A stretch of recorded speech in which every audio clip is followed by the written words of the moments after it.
اعوذ باللہ من الشیطان الرجیم بسم اللہ الرحمن الرحیم۔ نالج فیکٹری کے دوستوں السلام علیکم۔ ناظرین اکرام، دنیا میں بے شمار انسان پیدا ہوئے جن میں سے اکثر ایسے ہوئے کہ ان میں کوئی کمال اور خوبی نہیں، اور بعض لوگ ایسے ہوئے جو صرف چند خوبیاں رکھتے تھے، مگر حضرت علی المرتضیٰ کرم اللہ وجہ الکریم وہ ذات گرامی ہیں جو بہت سے کمال اور خوبیوں کے مالک ہیں، کیونکہ آپ شیر خدا بھی ہیں اور داماد مصطفیٰ بھی۔ حضرت علی رضی اللہ تعالی عنہ حضور صلی اللہ علیہ وآلہ وسلم کے چہیتے چچا ابو طالب کے بیٹے تھے، اور بچپن سے ہی حضور صلی اللہ علیہ وآلہ وسلم کے زیر سایہ تربیت پائی۔ بعثت کے بعد جب حضور صلی اللہ علیہ وآلہ وسلم نے قبیلہ بنی ہاشم کے سامنے اسلام پیش کیا تو حضرت علی رضی اللہ تعالی عنہ نے سب سے پہلے لبیک کہی اور ایمان لے آئے۔ اس وقت آپ کی عمر 8 برس کی تھی۔ آپ کو شجاعت اور بہادری کے علاوہ علم و فضل میں بھی کمال حاصل تھا۔ آپ کے خطبات سے کمال کی خوش بیانی اور فصاحت ٹپکتی ہے۔ ایک مشہور حدیث ہے کہ حضور صلی اللہ علیہ وآلہ وسلم نے فرمایا، میں علم کا شہر ہوں اور علی اس کا دروازہ ہے۔ حضرت علی رضی اللہ تعالیٰ عنہ لوگوں سے اکثر فرمایا کرتے تھے کہ پوچھو پوچھو جو پوچھنا ہے، بیشتر اس کے کہ میں تم میں نہ رہوں۔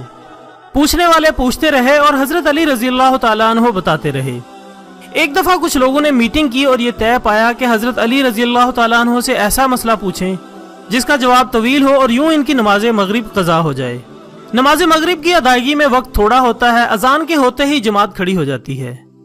چنانچہ حضرت علی رضی اللہ تعالیٰ عنہ نماز مغرب پڑھانے لگے تو طے شدہ پروگرام کے تحت لوگ مسئلہ پوچھنے کے لیے مسجد میں آ گئے۔ لوگوں نے سوال کیا کہ یا علی بتائیے کون سی جنس انڈے دیتی ہے اور کون سی بچے۔ سوال انتہائی اہم تھا اور سوال پوچھنے والوں کا یہ خیال تھا کہ حضرت علی مختلف اقسام کی مخلوق کی گنتی کریں گے کہ فلاں انڈے دیتی ہے اور فلاں بچے دیتی ہے، تو نماز مغرب ہر حال میں قضا ہو جائے گی۔ امیر المومنین شیر خدا حضرت علی رضی اللہ تعالی عنہ نے فوراً جواب دیا کہ جن کے کان اندر ہیں وہ انڈے دیتی ہے اور جن کے کان باہر ہیں وہ بچے دیتی ہے، اور یہ کہہ کر اللہ اکبر پڑھ کر نماز شروع کر دی۔ معزز خواتین و حضرات، شہر علم کا دروازہ حضرت علی رضی اللہ تعالی عنہ کا جواب اب بھی کائنات کے ذرے ذرے سے اپنے علم و عرفان کا خراج وصول کر رہا ہے۔ مشہور انگریز مورخ پروفیسر گبن حضرت علی رضی اللہ تعالیٰ عنہ کے جواب کے تناظر میں جنگلوں میں نکل گیا۔ اس نے دریا اور سمندر کھنگال ڈالے، پہاڑوں اور صحراؤں میں بھٹکتا رہا کہ شاید کوئی ایسی مثال مل جائے جو امیر المومنین حضرت علی رضی اللہ تعالیٰ عنہ کے فرمان کے برعکس ہو، لیکن پروفیسر گبن کو ناکامی کا منہ دیکھنا پڑا۔ اس کے علاوہ ابو الحسنین حضرت علی رضی اللہ تعالیٰ عنہ مشکل سے مشکل مسئلہ فوری حل فرما دیتے تھے۔ ایک دفعہ 3 اشخاص پر چوری کا الزام لگایا گیا، تینوں میں سے کوئی بھی اعتراف جرم نہیں کر رہا تھا۔ بالآخر تینوں ملزمان کو حضرت علی المرتضیٰ کے حضور پیش کیا گیا۔ آپ نے فرمایا کہ دیوار میں ان کی گردنوں کے مطابق سوراخ کیے جائیں اور گردنوں کو ان سوراخوں میں ڈال دیا جائے، اور اپنے پیارے غلام قمبر سے کہا کہ میری تلوار لے آؤ۔ جب تلوار آئی تو حکم دیا کہ ان تینوں میں سے چور کی گردن اڑا دو۔ اس حکیمانہ حکم کے ساتھ ہی ایک صاحب جو اصلی چور تھا، اس نے اپنی گردن کو تلوار کے وار سے بچانے کے لیے کھسکانے کی کوشش کی۔ حضرت علی رضی اللہ تعالیٰ عنہ نے فرمایا کہ گردن کو حرکت دینے والا اصل چور ہے۔ کیسا عمدہ فیصلہ فاتح خیبر حیدر کرار نے کیا، اور کیسے سائنٹیفک انداز میں تفتیش عمل میں لائی گئی۔ اسی طرح ایک اور واقعہ ہے کہ 2 شخص کھانا کھا رہے تھے، ایک کے پاس 5 روٹیاں تھیں اور دوسرے کے پاس 3۔ جب دونوں نے اپنا کھانا شروع کیا تو وہاں ایک تیسرا شخص آیا اور وہ بھی ان کے ساتھ شامل ہو گیا۔ تینوں نے مل کر وہ سب 8 روٹیاں کھا ڈالیں۔ تیسرا شخص اٹھ کر کھڑا ہوا اور جاتے ہوئے دونوں کو 8 درہم دیتے ہوئے بولا، یہ کھانے کا معاوضہ ہے جو میں نے تمہارے ساتھ کھایا ہے۔ اس کے جانے کے بعد دونوں میں بحث و تکرار شروع ہوئی۔ جس کی 5 روٹیاں تھیں اس نے کہا کہ میں 5 درہم لوں گا اور تجھ کو 3 درہم ملیں گے، کیونکہ تمہاری روٹیاں 3 تھیں۔ 3 روٹی والے نے کہا کہ میں نصف سے کم ہرگز نہیں لوں گا، یعنی 4 درہم لے کر چھوڑوں گا۔ یہ جھگڑا اتنا طول پکڑ گیا کہ بالآخر امیر المومنین حضرت علی رضی اللہ تعالیٰ عنہ کے سامنے مقدمہ پیش ہوا۔ آپ نے دونوں کے بیانات سن کر 3 روٹی والے سے فرمایا کہ تم کو 3 درہم ملتے ہیں، یہ کم نہیں ہے، کیونکہ تمہاری روٹیاں ہی 3 تھیں، لہٰذا تم کو جو ملتا ہے اسی پر راضی ہو جاؤ۔ مدعی بولا میں اپنا حق پورا لوں گا۔ آپ نے فرمایا اگر حق کی بات کرتے ہو تو تمہارے حق کا صرف 1 درہم ہے، 3 درہم جو تم کو مل رہے ہیں تمہارے حق سے کہیں زیادہ ہے۔ مدعی بولا آپ نے اچھا فیصلہ کیا ہے، 3 درہم تو یہ شخص خود دے رہا تھا اور میں اس پر راضی نہ ہوا، اور آپ فرما رہے ہیں کہ تیرا حق 1 درہم ہے۔ حضرت علی رضی اللہ تعالیٰ عنہ نے فرمایا بے شک تمہارا حق صرف 1 درہم ہے، تمہارا فریق تمہیں 3 درہم دے رہا تھا لیکن تم نے بات نہیں مانی۔ اب اگر تم نہیں مانتے ہو تو سن لو تمہارا حق کیا بنتا ہے۔ مدعی نے عرض کیا کہ حضور کوئی معقول وجہ بیان کیجئے کہ کس طرح میرا 1 درہم بنتا ہے۔ حضرت علی رضی اللہ تعالیٰ عنہ نے فرمایا کہ 8 روٹیوں کے 3 ٹکڑے برابر کے کرو تو 24 ٹکڑے بنتے ہیں۔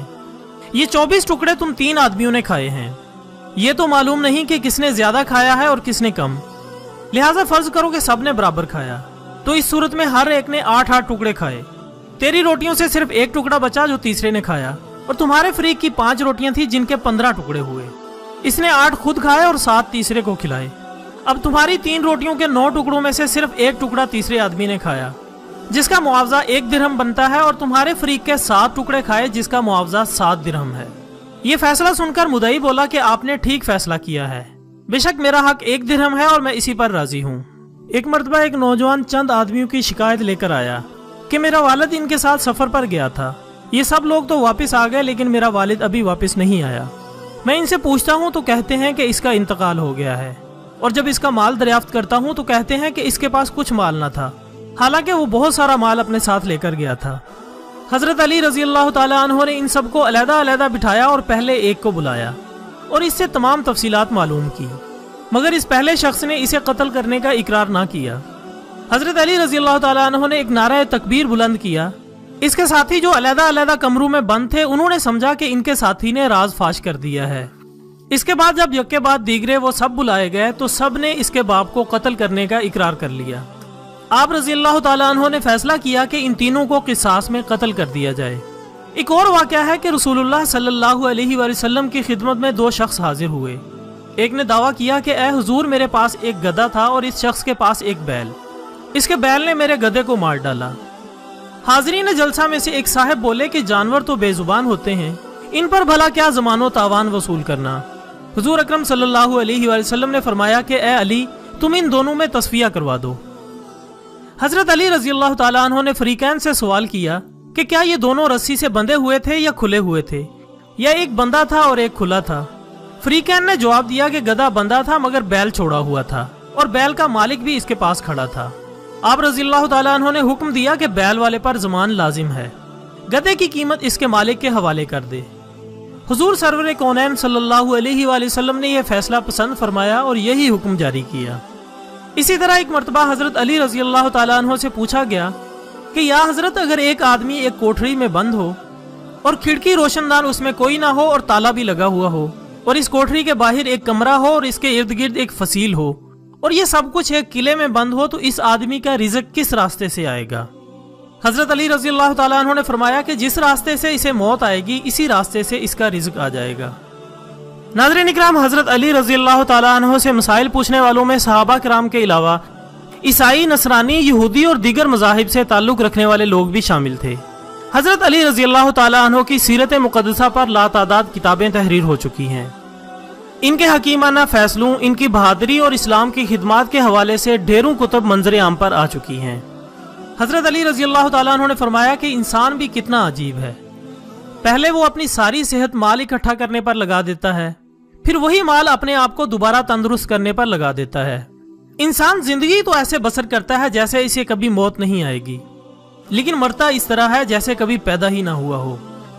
لوگوں سے اس طریقے سے ملو کہ اگر مر جاؤ تو تم پر روئیں اور زندہ رہو تو تمہارے مشتاق ہوں۔ دشمن پر قابو پاؤ تو اس کو قابو پانے کا شکرانہ، اس کو معاف کر دینا قرار دو۔ جس کسی نے بھی کوئی بات دل میں چھپا کر رکھنا چاہی، وہ اس کی زبان سے بے ساختہ نکلتے ہوئے الفاظ اور چہرے کے آثار سے نمایاں ضرور ہو جاتی ہے۔ ایک شخص نے آپ کی بہت زیادہ تعریف کی، حالانکہ اس کے دل میں آپ کے لیے اتنی عقیدت نہ تھی، تو آپ نے فرمایا کہ جو کچھ تمہاری زبان پر ہے میں اس سے کم ہوں، اور جو تمہارے دل میں ہے میں اس سے زیادہ ہوں۔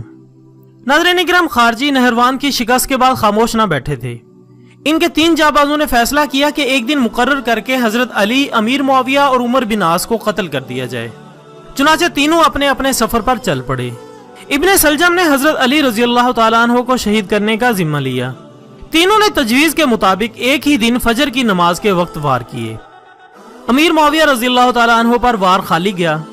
عمر بن عاص رضی اللہ تعالیٰ عنہ نے اس دن اپنی جگہ کسی اور آدمی کو مسجد میں بھیج دیا، چنانچہ ان کی بجائے وہ آدمی قتل ہو گیا۔ لیکن حضرت علی رضی اللہ تعالیٰ عنہ کو زہر آلود خنجر سے کاری زخم لگا، جس کے باعث حملے کے تیسرے روز یعنی 20 رمضان المبارک یا 24 رمضان المبارک کو آپ وفات فرما گئے۔ وفات سے پہلے تاکید فرمائی کہ میرے قصاص میں صرف قاتل کو ہی قتل کیا جائے، کسی اور مسلمان کا خون نہ بہایا جائے۔ دوستو حضرت علی رضی اللہ تعالیٰ عنہ کا خانہ کعبہ میں ظہور ہوا اور مسجد میں شہادت۔ بقول شاعر کسے را میسر نہ شدیں سعادت، بے کعبہ ولادت بمسجد شہادت۔ دوستو اس کے ساتھ ہی ہماری آج کی ویڈیو کا اختتام ہوتا ہے۔ اگر آپ کو ہماری آج کی کاوش پسند آئی ہو تو ویڈیو کو لائک کریں اور اسے اپنے دوسرے دوستوں کے ساتھ شیئر کریں۔ کل انشاءاللہ دوبارہ ملتے ہیں ایک نئے ٹاپک کے ساتھ، تب تک کے لیے اجازت دیجیے گا۔ اپنا دوستوں، رشتہ داروں اور گرد و نواح کے تمام لوگوں کا بہت خیال رکھیے گا۔ اللہ حافظ۔